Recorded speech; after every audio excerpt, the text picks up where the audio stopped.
بسم الله الرحمن الرحيم. اهلا بكم في قناة زملكاوي. ازيكم يا شباب؟ عاملين ايه؟ يا رب تكونوا بخير وبصحة جيدة. النهاردة هنتكلم في موضوع واحد بس، وهو امام عاشور، اين المبادئ والقيم. لو عجبك الفيديو يا ريت تشترك في القناة وتعمل لايك وتكمل الفيديو للاخر. بسم الله الرحمن الرحيم. حديث الساعة اليوم هو كله عن إمام عاشور. حديث الشارع الرياضي كله هو إمام عاشور. أولا أنا عايز أتكلم في الموضوع ده من منطقة تانية خالص، عايز أتكلم فيها. هي إن الأهلي أخذ كل البطولات قبل انضمام إمام عاشور، فهو إمام عاشور لن يضيف أي شيء للأهلي، لأن هو الأهلي أصلا من غير إمام عاشور واخد كل البطولات. وكذلك الزمالك من غير إمام عاشور خد البطولات وهياخد كمان بطولات.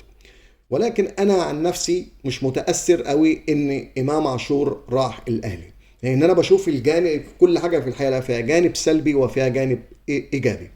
الجانب الايجابي اللي انا بشوفه هو اللي بيهمني، هو الوهم اللي عايشنا فيه نادي الاهلي طول تاريخه، وهو المبادئ والقيم.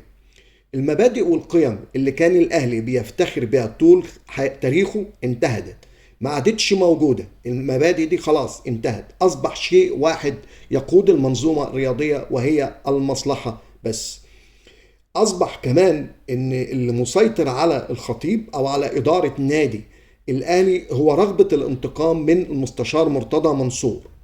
حتى لو رغبة الانتقام ديت كلفت نادي الأهلي فلوس كتيرة جدا، فلوس ملهاش عدد. يعني لو يشتروا لاعب ب3.5 مليون دولار، هو لاعب مصري، ده يوريك ازاي ان رغبة الانتقام قوية جدا عند الخطيب، ان هو ينتقم من مرتضى منصور. وهو ده اللي بيدفعه طول الوقت، ان هو يجري في ان هو ينتقم من مرتضى منصور. وعلى فكرة الموضوع ده مش هينتهي، لسه الاهلي كمان هيخش على الزمالك وهياخد منه صفقات مهمة جدا جدا في نادي الزمالك، والقريب العاجل سوف يثبت له. لأن رغبة الانتقام هي اللي مسيطرة على الخطيب من المستشار مرتضى منصور. إمام عاشور كمان أثبت شيء كمان، إن في نظرية اسمها نظرية الاحتراف، وهي إن إمام عاشور عايز الأهلي ليه؟ عشان الاستقرار المالي والإداري وكذلك البطولات. طيب، والاهلي نفسه اختار امام عاشور ليه؟ علشان يكون بديل حمدي فتحي، وبيعتبر في نفس الوقت احسن لاعب وسط في مصر في الوقت الحالي.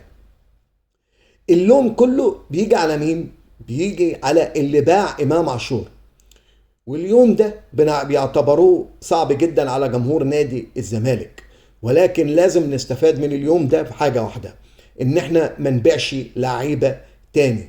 وهو ده تاني حاجة. بعد كده كمان مستشار مرتضى اما يجي له لاعب ويقعد يخبط في الارض ويقول له انا عايز امشي، انا عايز احترف، مفيش حاجة اسمها الكلام ده. في حاجة اسمها عقد ما بيني وما بينك. اهم مصلحة هي مصلحة نادي الزمالك، ان هو ما يحققش احلامه، هو يحقق احلام نادي الزمالك. هو ده كمان اللي لازم ناخد بالنا منه في المستقبل. يبقى مفيش حاجة اسمها مبادئ ومفيش حاجة اسمها قيم. والدليل على كده ان ابو امام عاشور نفسه اللي كان بيقول لك انا زملكاوي، طلع امبارح وقال لك انا اهلاوي وكلنا بنشجع الاهلي ومن صغرنا بنشجع الاهلي. ولكن عجبني شيء حلو قوي امبارح، ان شيكابالا وعمر جابر واوباما واحمد فتوح حذفوا امام عاشور من على حساباتهم من الانستجرام. ولكن يوجد لاعبين عملوا لايك وقلب لامام عاشور زي احمد عيد وحمزه المسلوسي. نرجو من الاداره انها تاخد اجراء قوي جدا جدا قصاد هؤلاء اللعيبه اللي هم هنوا امام عاشور على انه هو راح يلعب مع نادي الاهلي.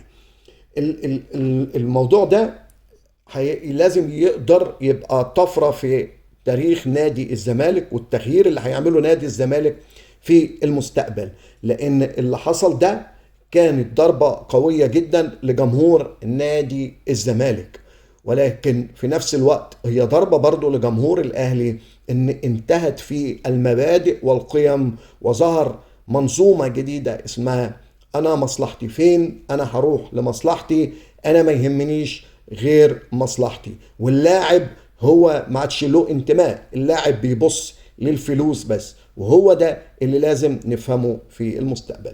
ده الموضوع بتاع النهارده، والف شكر يا جماعه، يتمنى صراحه تعملوا لي لايك، والسلام عليكم.